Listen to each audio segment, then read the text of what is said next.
The invisible wounds of favoritism. How unequal treatment changes siblings for life. You know, favoritism is not always obvious. Sometimes it appears through praise given more freely to one child, greater patience, better opportunities, or consistently harsher expectations for another. What makes favoritism particularly painful is that children often measure their worth through the emotional responses of the people who raised them. And when those responses feel unequal, siblings can begin to wonder if they are enough. You know, have you ever asked yourself, why am I not enough? This is my family. These are my parents. Why am I not enough? In families where one child is consistently treated as the favorite, another may become the responsible one, the difficult one, the forgotten one, or the child who's expected to simply understand. Anything happens, you know, you just understand, you know, you're supposed to understand. The damage is not only about the one who receives more. It is also about what the unequal treatment teaches each sibling about themselves. The favored child may grow accustomed to approval and sometimes feel pressure to maintain that position.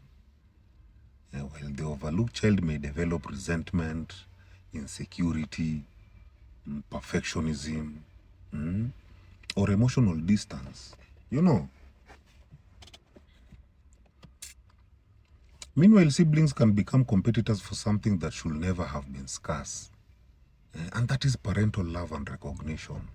You know, so instead of experiencing each other as allies, they may begin seeing one another as rivals. Imagine that.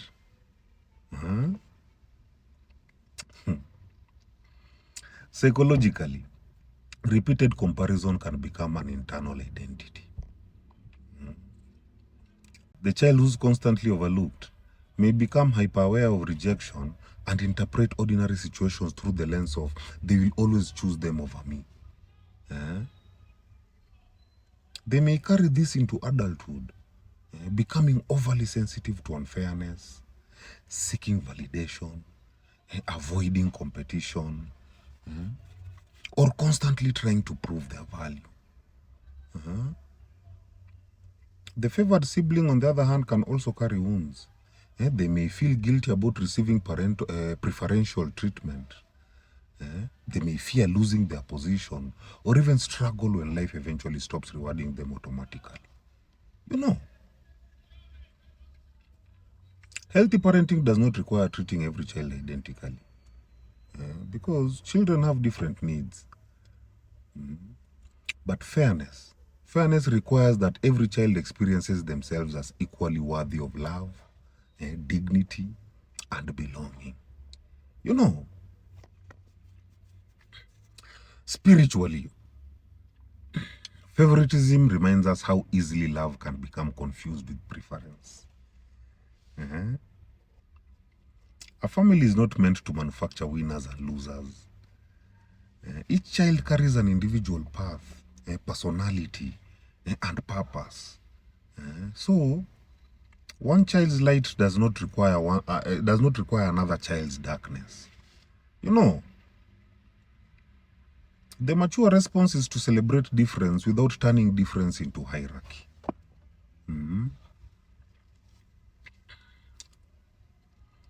In short, some siblings spend decades fighting each other when the deeper wound began elsewhere.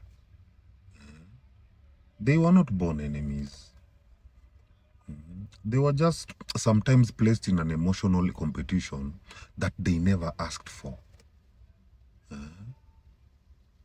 Healing begins when siblings stop asking who was loved more. And they begin recognizing the fact that they were both affected by a system that taught them love had to be earned. You know, my people, hail. Hail.